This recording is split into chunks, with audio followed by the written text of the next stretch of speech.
అయితే గురక అయితే ప్రమాదకరం కూడా. ఎందుకంటే ఒక్కోసారి గురక ఎక్కువ అవటం వల్ల హార్ట్ మీద కూడా అది రావడం జరుగుతూ ఉంటుంది. ఎందుకంటే ఏకోజామున 3-5 మధ్యలో లంగ్ కెపాసిటీ ఉంటుంది అక్కడ.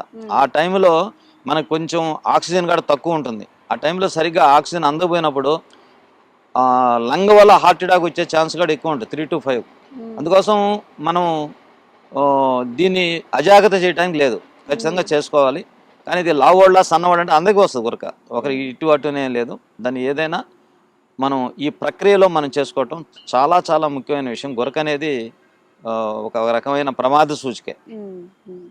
సో సార్, ఇప్పుడు ఒకవేళ 4-5 సంవత్సరాలు లేదా కొన్ని సంవత్సరాల నుంచి ఎక్కువగా గురక వస్తున్నా, మీరు చెప్పినట్టు పొద్దున పూట వాళ్ళు శ్వాస తీసుకునేటప్పుడు కూడా ఆ సౌండ్ అనేది వస్తూ ఉంటుంది, వాళ్ళకు కూడా ఇక్కడ ట్రీట్మెంట్ అనేది చేస్తారండి. ఇప్పుడు అదే ఇందా మీకు చెప్పాను, ఇక్కడ దాకా శ్వాస తీసుకునే వాళ్ళు ఉంటారు డేంజర్ పొజిషన్లో ఉన్నట్టు. ఇక్కడ దాకా అంటే ఛాతి వరకు ఆక్సిజన్ తీసుకుని ఇక్కడ దాకా ఆడుతూ ఉంటుంది. వాళ్ళు ఏంటంటే పండబెట్టి